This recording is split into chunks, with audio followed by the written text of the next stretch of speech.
In this interview, I'm going to be talking to Purva Jain, who is an analyst for energy in India, about LNG demand in that country's power sector. Now, this is important for Canadians because the Canadian oil and gas industry is arguing that we should expand LNG industry off the West Coast in order to serve emerging economies like India and help them to transition off coal. But in fact, there's little demand for it.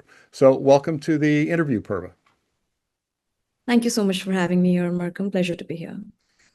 Now let's talk. This is very interesting because the industry here, basically argues this hypothetical that if we were to make all of this LNG available, that there would be a lot of demand in emerging economies because they want to get off coal. But that doesn't seem to be the case in India, which, burns a lot of it. I think it's like 76% of its power sector, but its power comes from coal. Why is there no demand for LNG or natural gas, or very little of it, in the Indian power sector? So I think you've gone through the report that my colleague Sam and I have written, and it essentially the idea of the report germinated from the fact that there is a lot of claims about LNG in India sort of displacing coal, and we wanted to do that analysis that how and when that can happen, and that's where we started working and looking at the numbers. And what we found out was that, and that is something that is very widely known, especially for the power sector in India, that it is not feasible. It's not economically feasible to be using gas or LNG in India. And in India, we have our own domestic gas, which is not a very high level of production in terms of the quantity. And then we also have your imported LNG, which is only the liquefied natural gas. We do not do any imports through pipelines at the moment. So it's about a 50-50% ratio between the two. The economics of it does not work for the power sector at the moment. We have had, coal, of course, like you mentioned, is much cheaper. Even renewables are becoming much cheaper. Even renewables, which are, the hybrid renewables where they're providing like 24/7 power, are also appearing to be, coming out in the auction tenders to be cheaper than gas. And that is one big reason that why it's very difficult for gas to compete, at least in the power sector in India.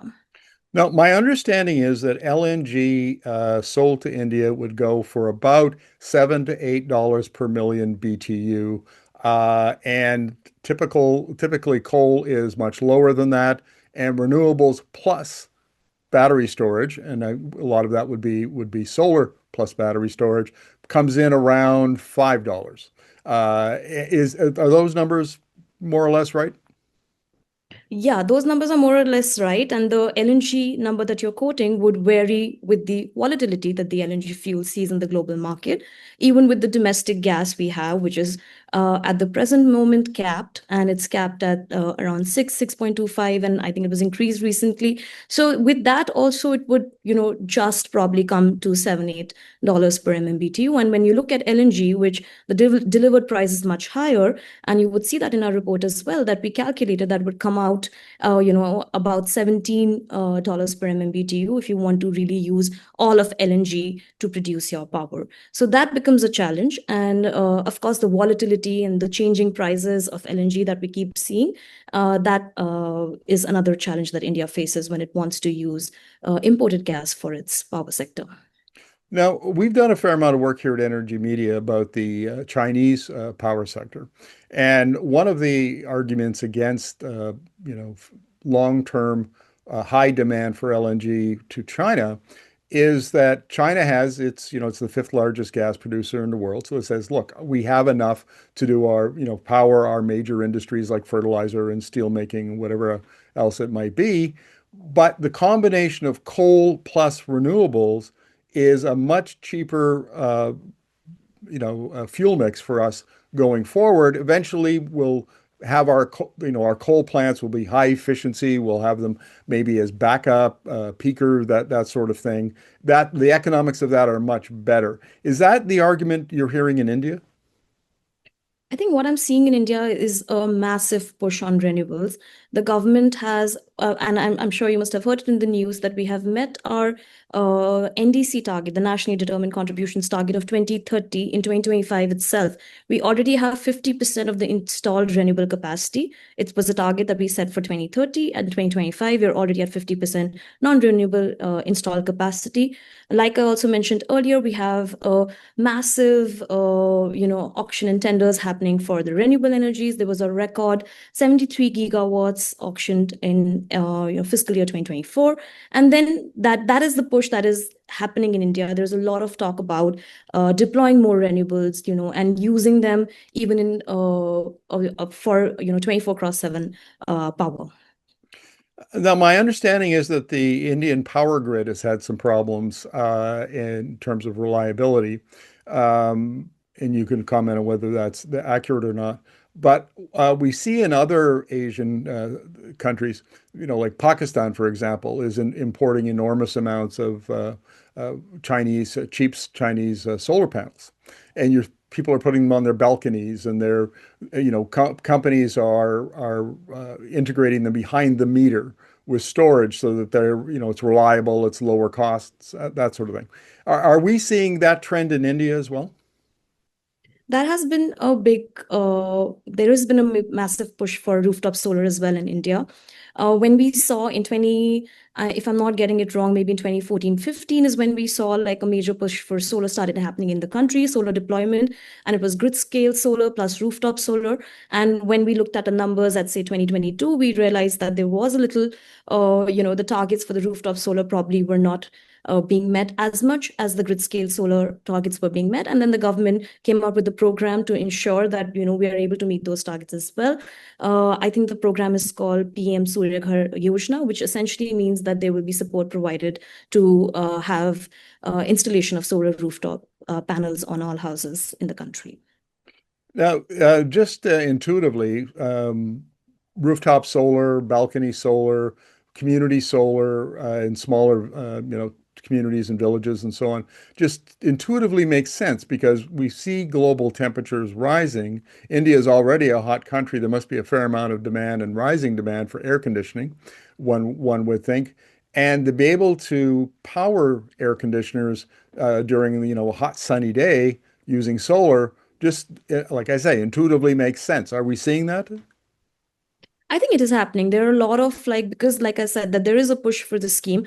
Unfortunately, I don't have the numbers on that with me immediately, that what has been the impact and how much increase has already happened. But we see there are cities and, cities like Chandigarh, which have a mandatory rooftop solar installation for every house, every new construction. So we might also see with the national level scheme, these things also sort of start trickling down. So, and then government is also sort of with one of the programs they have for encouraging solar-based cooking as well in the country. So they've also looked at, one of the companies has created a cooker which can sort of use the solar panels. It has its own solar panels that can be installed outside your house, and then you can use that for cooking inside.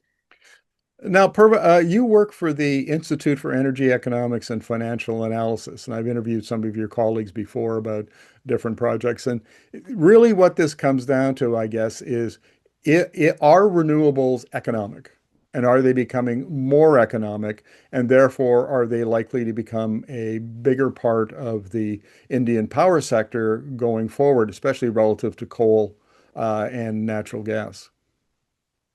Most definitely. I think, especially in the power sector, what we are seeing, and when we say power sector, obviously, sort of starts trickling to the other sectors as well, because heat becomes an important component of all the other sectors that are dependent on gas or coal at the moment. So we are seeing renewables being, and that I think for India, that has been one of the reasons why you're seeing that push for renewables.